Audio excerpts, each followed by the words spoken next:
Cambiamos la diapositiva, de favor. Ok, seguimos entonces. Muy buenas tardes a todos nuevamente. Daremos seguimiento entonces a nuestro tema de neuroinfecciones que quedamos en el video anterior. Ahora comenzaremos entonces con la etiología de las neuroinfecciones, en específico de las encefalitis. Hace rato comenté yo en la grabación también que virus herpes es nuestro principal enemigo a buscar. Y digo nuestro principal enemigo a buscar porque significa que es el único virus de interés para nosotros porque es el único susceptible de tratamiento. Desde luego VIH también es otro de los que podemos detectar que nos pueden dar, pero son menos prevalentes las neuroinfecciones francas por virus VIH. En este caso, virus herpes, insisto mucho, la realización de una tomografía, de un electroencefalograma que nos hable de datos de frontalización o de afectación del lóbulo temporal, son los que nos van a dar como una orientación a pensar en esta etiología.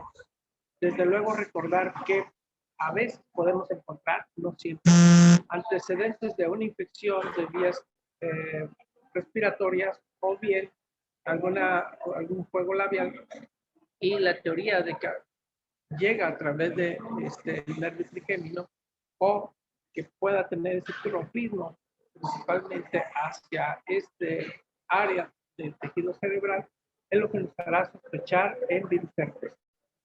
El hecho precisamente de los casos en menores de 20 años, generalmente entonces esta infección o lesiones herpéticas que podemos encontrar que nos pudieran hablar de una reactivación. Y desde luego, lo que hemos comentado acerca de lo que es la enfermedad de varicela, que puede ser como uno de los antecedentes a considerar. Hay un virus al que siempre le echamos la culpa de todo y nunca encontramos, realmente nunca se lo podemos demostrar 100%, es a virus Epstein-Barr. Epstein-Barr virus generalmente puede darnos un cuadro de mononucleosis, en lo que es fiebre, hepatitis, adenitis, hepatosplenomegalia, rash, presencia de una fiebre muy persistente y que nosotros tenemos, y en este síndrome mononucleósido generalmente podemos tener ese antecedente y solicitamos serologías para Epstein-Barr.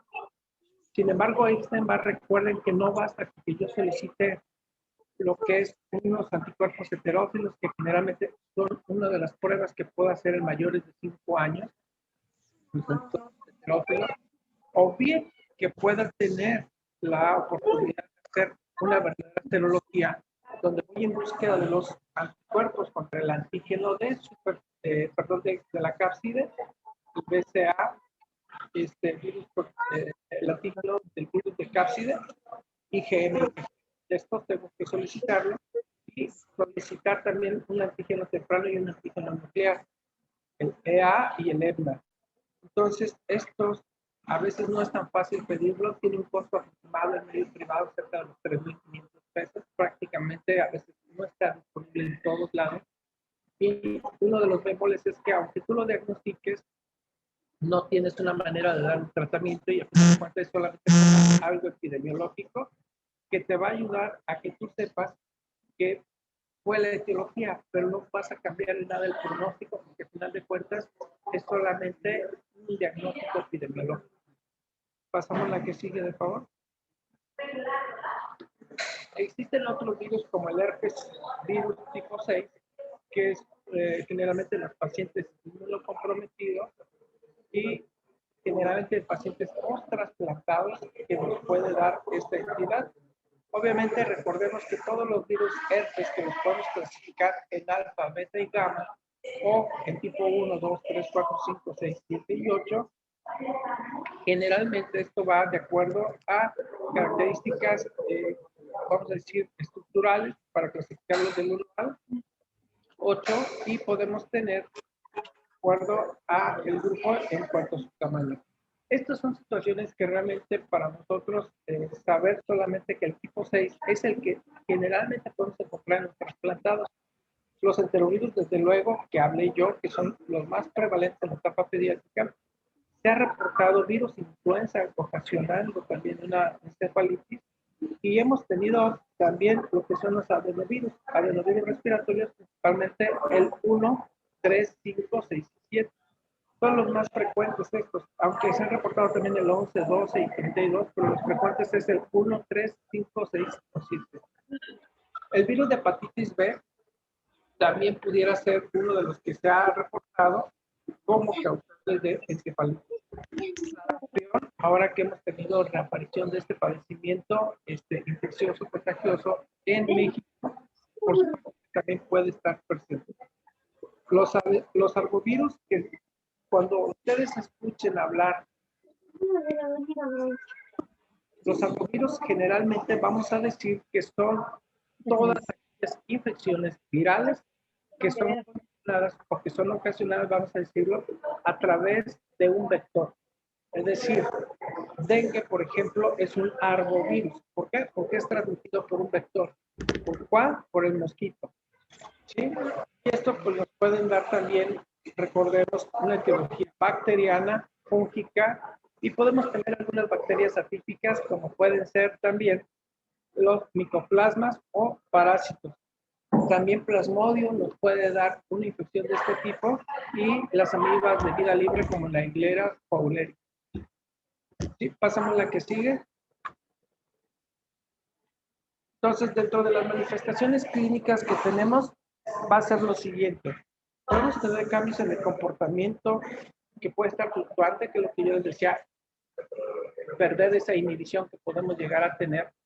Y repito mucho, yo recuerdo los pacientes en las visitas que te empiezan a decir, oye, tú me gustas mucho, oye, ¿quieres salir conmigo? Cosas de este tipo, donde tú entiendes que son datos de focalización o que tienen una agitación psicomotriz importante que les puede condicionar esta situación. Lo otro son las convulsiones, generalmente son tónico-clónico generalizadas, estas no son focalizadas, recuerden que hablé en arceo cerebral, que son focalizadas en encefalitis, pueden ser muy generales. Las convulsiones, cuando son localizadas, pues hablamos ya de algo muy específico como arceo cerebral. Puede haber una hemiparesia, podemos tener alteraciones en los pares craneales, puede haber ataxia cerebelosa sobre todo, fiebre, alucinaciones, que son los que llegamos a tener en estos pacientes. Pasamos a la que sigue. El diagnóstico de neuroimagen. El diagnóstico de neuroimagen siempre la mejor herramienta que podemos tener para hacer diagnósticos en padecimientos va a ser variado. ¿A qué me refiero variado? Si ustedes están pensando en un absceso, desde luego una tomografía nos va a ayudar mucho. Una resonancia, pues es muy buena también, pero muchas veces es suficiente con una verdadera tomografía, una bien interpretada tomografía. La resonancia, desde luego, tiene una muy alta resolución, y al tener una muy alta resolución, generalmente es para padecimientos o situaciones muy puntuales, específicas que podemos llegar a tener. ¿Sí? Ahora bien, dependiendo del área afectada, también va a ser el alcance. Recuerden que una resonancia es el que más nos va a permitir alcanzar a ver, pero insisto mucho, muchas veces basta qué es lo que yo quiero buscar. Y pongo un ejemplo, yo busco cistercosis cerebral, una cistercosis cerebral en una tomografía comparada con una resonancia, pues desde luego la resolución es mucho mayor en una resonancia. Pero si yo lo que voy buscando son calcificaciones, por ejemplo, y en estas calcificaciones que yo voy buscando son como, por ejemplo, en lo que es en una infección por citomegalovirus, pues entonces sé que la tomografía es más que suficiente y no necesito una resonancia. Cuando yo voy buscando lesiones por virus herpes, sobre todo herpes 6 en los póstulos plantados, recordemos que el lóbulo temporal es el más afectado en su región subependimaria. Y generalmente esas en resonancia son mucho más visibles, por tanto, la resonancia es mucho más importante para nosotros. Cuando tú tienes hemorragias multifocales con lesiones desmielinizantes, pues entonces la resonancia también siempre va a ser mejor. Y hay una entidad que recuerdo mucho, me lo ponían a mí como un examen, inclusive de certificación de infectólogos, es que tenías un paciente que te llegaba al consultorio, que acababa de ir a Nueva York y tuvo piquetes de moscos, regresa a la Ciudad de México y comienza con datos clínicos de fiebre, cefalea, crisis convulsivas, y cuando haces una resonancia magnética encuentras que hay afectación de los ganglios basales, del tálamo y una lesión difusa sobre el parénquima cerebral. Y el solo hecho epidemiológico de relación de piquete de mosco, de haber estado en Nueva York, existe mucho el virus del Nilo del Oeste. Ese virus del Nilo es una de las entidades que afortunadamente en México no se han reportado y que recuerdo yo en mi residencia médica buscábamos enfáticamente tener un caso para reportarlo. No lo hemos tenido, afortunadamente, pero bueno, es una de las entidades. Pasemos a la que sigue. La punción lumbar, por favor, todo paciente, repito, crisis convulsivas y fiebre, que no esté dentro de los 6 meses y 6 años, y que cuando tú ves al paciente que te dicen, es que convulsionó, y después de la convulsión el niño está como nada, y tú lo revisas, controlas la fiebre y con eso evitas una nueva crisis convulsiva, pues entonces no vas a requerir una punción lumbar. Pero de rutina siempre piensen lo que lo tienen que hacer. Siempre. Salvo que ya te den el antecedente. Si es la primera vez que un paciente va a convulsionar por fiebre, estás obligado a hacerlo. Pero si ya tiene el antecedente y te dicen los papás, es que mi hijo o mi hija convulsionan siempre que le da fiebre, esperas y evalúas el seguimiento del paciente. Pero la punción lumbar es obligado aún con sea el primer evento. ¿Vale? Ahora, generalmente en la función de lumbar en una encefalitis lo que vas a tener es predominio de linfocitos. ¿Sí? Esto, recordémoslo así. Y generalmente la glucosa no se va a ver alterada y las proteínas pueden elevarse. Una crisis convulsiva puede elevar las proteínas. Entonces hay que tener mucho cuidado con esta interpretación. Generalmente vas a esperar cuando tenga una crisis convulsiva, pues que esté entre 60, 70 proteínas, y si está en un verdadero estado epiléptico te puede dar arriba de 100 las proteínas y entonces confundirte mucho. Hay que tener muy en cuenta esto y hacer la analogía en su historial clínico y en la interpretación del resultado del líquido cefalorraquídeo. Pero insisto mucho, ustedes aprendan lo normal para que ya después les dé oportunidad de buscar lo que no está bien. Pasamos a la que sigue. La reacción en cadena de polimerasa, desde luego, es uno de los estudios que ha venido a revolucionar. Hoy día existe una técnica que utilizamos nosotros que es el FIGMA-RAI. El FIGMA-RAI nos da la capacidad de identificación de virus y bacterias y parásitos en un líquido cefalorraquídeo. Esta es una prueba muy rápida. En 90 minutos tenemos el resultado. No es más que inocular unas gotas de líquido cefalorraquídeo en un medio que ya viene establecido con un buffer, y eso se trabaja por extracción del DNA o el RNA de los virus y el DNA de algunas bacterias para que podamos nosotros hacer esa identificación. Tiene una sensibilidad muy alta. Es la técnica que deberíamos hacer todos en todo el mundo. Desafortunadamente no es así, no lo tenemos. Una especificidad también muy alta del 96% y de elección en herpes 6, enterovirus y para ecovirus. Recordemos nosotros mucho una cosa, los enterovirus son los ecovirus y Coxsackie virus. Estos dos virus que son los que más vamos a encontrar, ¿no? Muchas veces sabemos que van a resolver en una forma espontánea y no requieren grandes maniobras o técnicas más que diagnósticas, porque al final de cuentas no van a tener un tratamiento específico tampoco. Pero sí es importante, de favor, que nosotros que el PCR es lo más adecuado.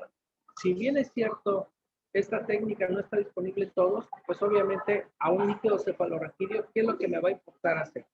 Ustedes cuando se vayan al hospital, si el médico residente con el que están, o si les toca un hospital donde no hay residentes y solamente están ustedes con el médico adscrito, recuerden por favor buscar en el laboratorio lo siguiente: todo líquido cefalorraquídeo, fíjense bien, pregunta, tiene que tener una tinción de Gram, tiene que tener un citoquímico, es decir, tengo que estudiarle las características al líquido cefalorraquídeo.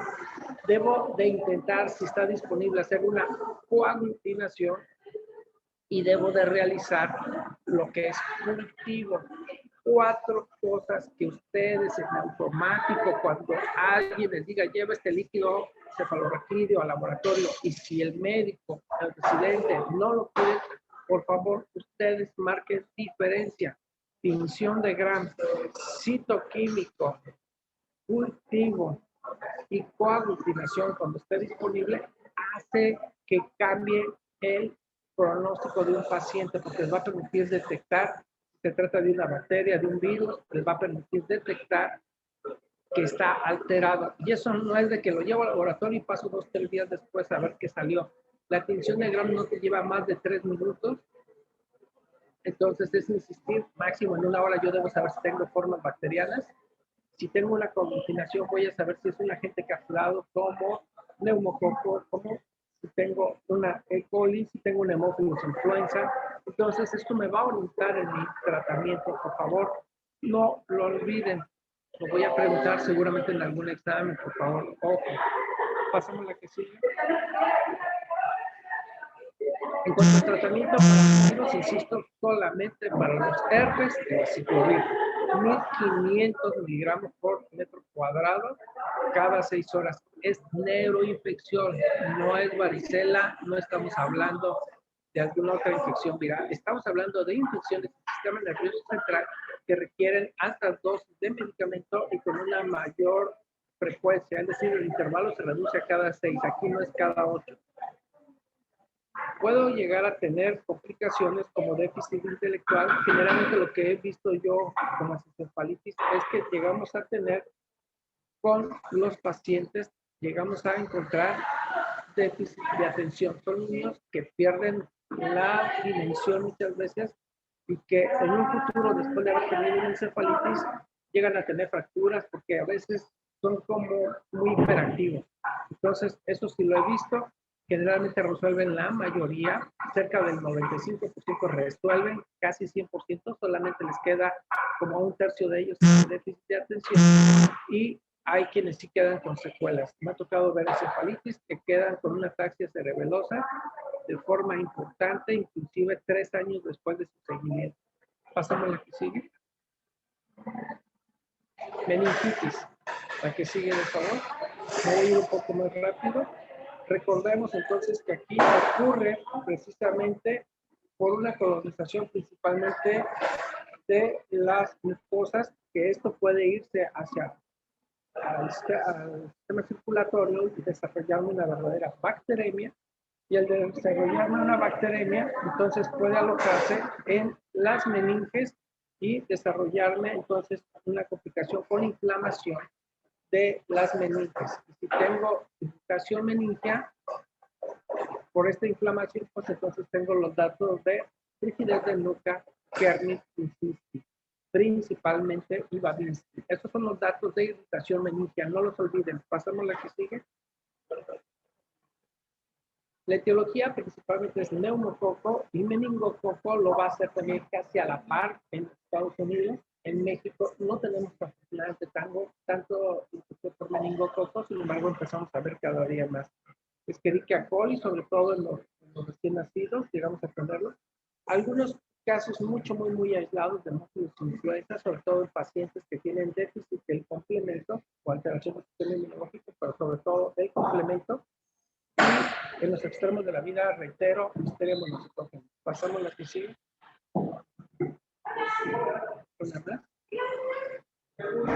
Bueno, entonces recordemos que aquí, ¿qué es lo que voy a tener?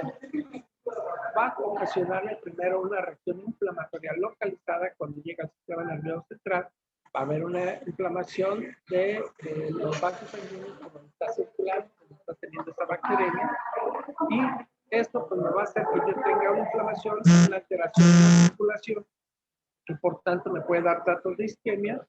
Y esta isquemia, que es secundaria a la inflamación, me permite también que tenga alteraciones y que no se recupere pronto y que esa vasculitis que tengo me dé un incremento de la presión. Y esa incremento de la presión, recordemos que todo está mediado por los lipopolisacáridos, los ácidos lipoteicoicos que puedan tener los patógenos que le estén ocasionando esta enfermedad. Y entonces tengo una muerte neuronal. Esta muerte neuronal generalmente nos va a llevar a tener complicaciones muy importantes y recordemos mucho esto que les digo. Cuando un papá me pregunta a mí o un paciente o una esposa de un paciente me dice ¿qué es un absceso cerebral? Generalmente les soy muy directo en la interpretación y les digo es pus en el cerebro, así de sencillo. Meningitis es pus en el cerebro. Que se puede encapsular y me puede desarrollar un absceso, sí. Pero así de grave es. El cerebro se hace pomada, prácticamente se disuelve. Entonces, debemos de actuar de forma temprana y muy rápida. Pasamos a la que sigue. Las características clínicas es lo de cráneo hipertensivo, náusea, vómito, irritabilidad, anorexia, cefalea, confusión. ¿Sí? Estos son los datos clínicos que más voy a tener. Siempre son los que nos tienen que hacer pensar. Si yo tengo la presión intracraneal incrementada, ¿cómo creen que esté la frecuencia cardíaca? Desde luego, taquicárdico. ¿Cómo creen que esté su presión arterial? Si está obstruyendo por ahí el paso del flujo sanguíneo adecuado, pues se va a incrementar la presión arterial. Entonces, esos son los primeros datos que tenemos. Cuando tenemos a alguien ya con hipotensión, con bradicardia, bradipnea, pues entonces ya sabemos que ya prácticamente está para morir ese paciente. La intención es encontrarlos en una etapa temprana. Pasamos a la que sigue. El Kernick, recuerden ustedes sus clases de neurología, es la flexión de las rodillas a 90 grados de la cadera y no permite tener una adecuada expansión de 135 grados. Entonces, esto generalmente los músculos involucrados son los muslos y piernas, cuando nosotros lo estamos flexionando involuntariamente al hacer la flexión del cuello. ¿Sí? Pasamos a la que sigue. El diagnóstico, generalmente, insisto aquí, yo me voy mucho con el líquido cefalorraquídeo, no quiero confundirlos mucho con esto, pero a veces medimos la presión de apertura del líquido cefalorraquídeo. Sin embargo, estos barómetros a veces no los tenemos disponibles y no es muy común que midamos la presión de apertura. En los adultos sí se hace mucho esto, la verdad es que sí me gusta mucho de los adultólogos. En pediatría casi no lo tenemos. Entonces, la presión de apertura muchas veces es un indicador para nosotros. Pasamos a la que sigue. El uso de corticosteroides. Ustedes recordarán seguramente que si hay un edema del tejido cerebral, existen diferentes tipos de edema. No lo recuerdo ahorita con exactitud, pero recuerden ustedes que tenemos un vasogénico, un neurogénico, diferentes tipos de edema en lo que es el tejido cerebral. Y para esto los esteroides no nos ayudan del todo. Entonces, es muy poco probable que el esteroide modifique. Sin embargo, nosotros utilizamos los esteroides por una razón. Pregunta de examen. Escúchenme, por favor. El uso de esteroides se popularizó en los pacientes con meningitis que tenían infecciones por Haemophilus influenza. ¿Qué pasa? Cuando yo doy un antibiótico para destruir Haemophilus influenza, existe una tormenta inflamatoria importante y esto me llevaba a afectación de lo que es la audición. Entonces los pacientes desarrollaban una hipoacusia. Por esa razón se utilizó el esteroide en meningitis. Y el esteroide es antes de la primera dosis del antibiótico. Antes de la primera dosis del antibiótico. Si yo lo pongo después del antibiótico, ya no tiene ninguna función. El esteroide, apréndanse una regla de 4x4. ¿Qué es 4x4? Tengo que dar 4 días, 4 dosis por día y multiplico por 4x4 con 16. Y la dosis que calculo es 0.16 miligramos por kilo. 0.16 miligramos por kilo, 4 dosis al día, 4 días.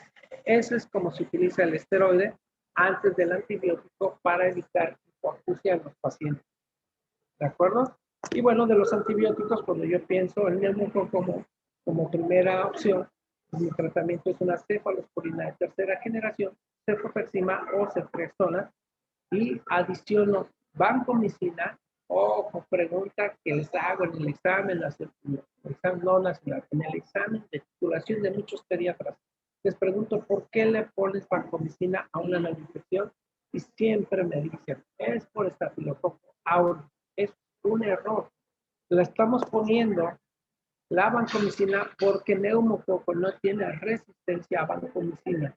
Y si no tiene resistencia a vancomicina, lo que yo necesito es asegurarme que pueda erradicar lo más rápido posible microbiológicamente las bacterias que estén en el cerebro.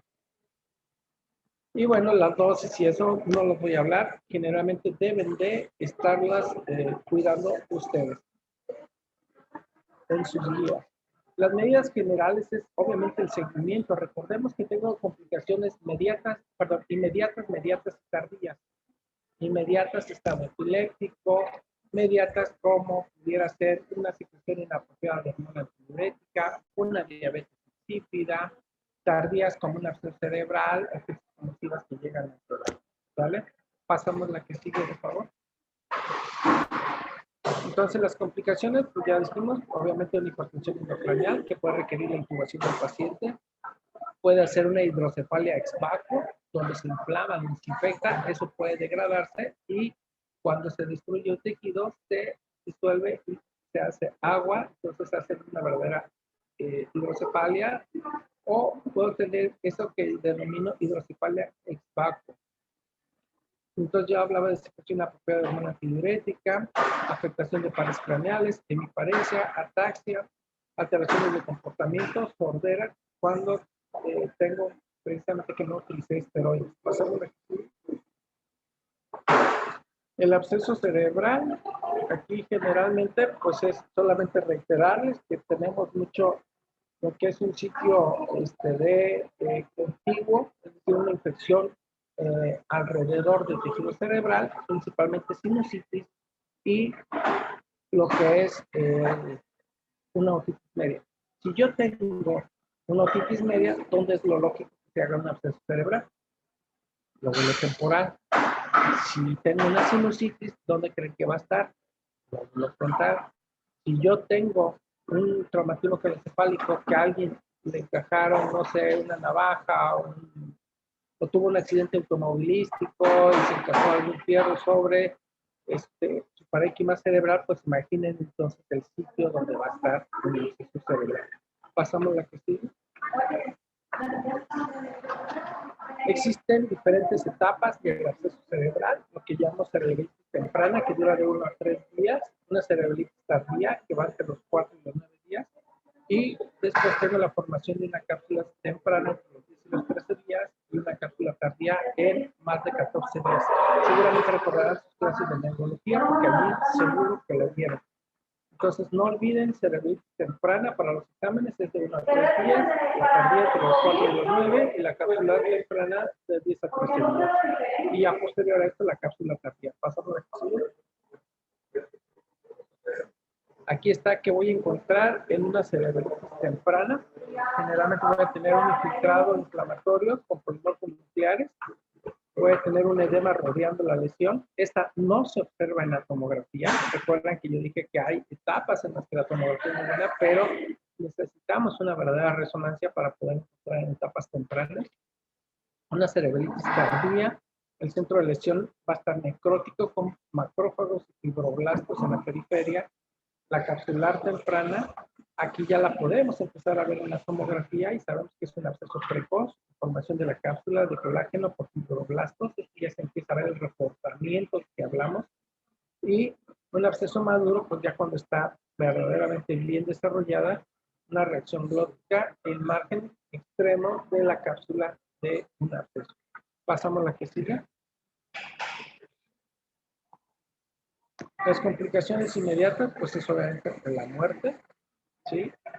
Y además los abscesos cerebrales pueden romperse el sistema ventricular y darnos una ventriculitis. Esto pues realmente pues complica mucho más todavía la situación. Entonces, nunca lo olviden. Pasamos la que sigue. Entonces sabemos que estas infecciones craneales directas por inoculación pues son muy graves. Nunca debemos de perder de vista toda la evolución de un paciente. Por favor, recuerden que son padecimientos subagudos crónicos, tienen un historial largo y siempre la pericia del médico, la sospecha de nosotros, es lo que va a hacer que cambie el rumbo de la vida de un paciente. Pasamos a la que sigue. Obviamente, de los agentes etiológicos hemos hablado mucho de ellos, seguimos pensando. Sin embargo, recuerden que en la salud cerebral, aquí se suman a los que hemos hablado los agentes anaerobios. Y dentro de los anaerobios, los de la boca, bacteroides, peptoestreptococos, bacterium, Veillonella, propionobacterium, Prevotella y Actinomyces. Son de los agentes que más vamos a encontrar también ahí. Por eso, si alguien empieza a reflexionar, neumococo, hemófilos influenza, que me pueden dar una otitis media, una sinusitis, que puede ser también por estos agentes etiológicos más anaerobios, pues entonces si yo pienso en neumococo, hemófilos, no notificables, que me están causando un acceso o pus en el cerebro, pues desde luego cefalosporina en tercera generación sería una de mis primeras opciones. Y si considero que voy a tener lo que es un agente anaerobio participando, pues tengo que sumar un antibiótico que tenga cobertura para anaerobio. Y entonces, ¿cuál antibacteriano podemos utilizar para los agentes anaerobios? En este caso, el sistema nervioso central. La respuesta es metronidazol, porque tiene buena penetración.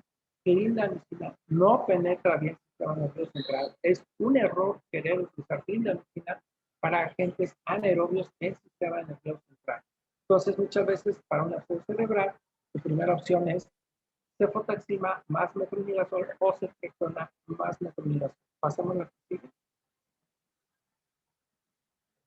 Vean aquí los signos y síntomas que podemos encontrar con ácido cerebral, dolor de cabeza, vean como no está en el 100% de los casos, la fiebre, vómito, las convulsivas, cambios del estado de alerta, tener un déficit focal, tener papiledema. Esto es bien importante, por favor, doctores, usen su oftalmoscopio siempre que sospechen una neuroinfección. Recuerden que la ventana al cerebro son los ojos. Hagan fondos de ojo. Yo tengo incremento de la presión intracraneana, el nervio óptico va a sufrir y por tanto se hace un papiledema. ¿Sí? Busquen los signos meningios y las hemiparencias. Pasamos a la que sigue. Los diagnósticos, vean ustedes ahí, creo que son más que elocuentes los aspectos que podemos tener. ¿Sí? Pasamos a la que sigue. Siempre, siempre recuerden, al igual que en piel y tejidos blandos, los abscesos drenados se curan. Abscesos que no se drenan no nos va a limpiar un antibiótico.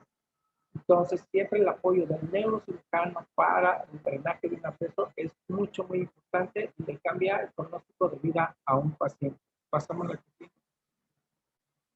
Bueno, con esto terminamos este tema.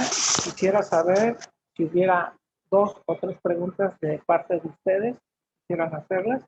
Va a quedar grabado. Yo les pido de favor que todo lo que ustedes pregunten siempre va a aportar. No sé si alguien tuviese alguna pregunta.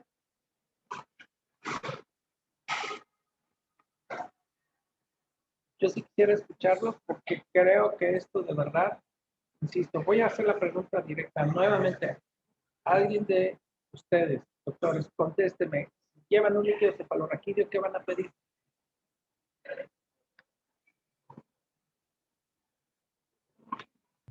Tinción de Gram, el citoquímico. Te dicen, lleva este líquido cefalorraquídeo al laboratorio. ¿Qué te vas a asegurar que lleve solicitado?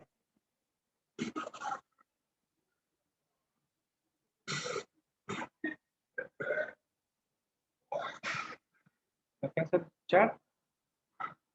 Sí, doc.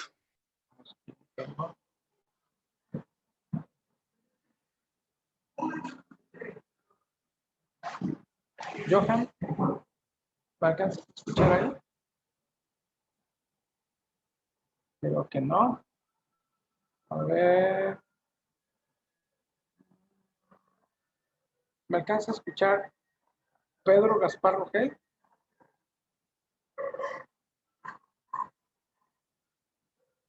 Felipe.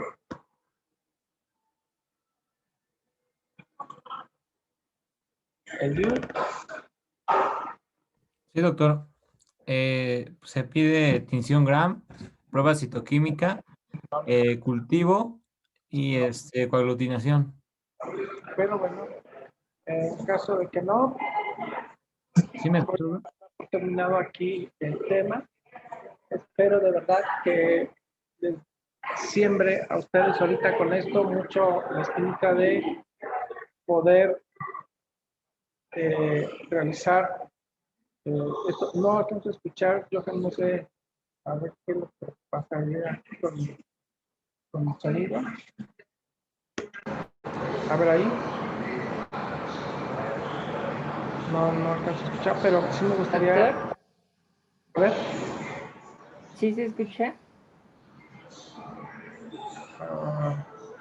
No. Bueno, con esto terminamos, de favor. Cerramos, Miguel, la grabación, de favor.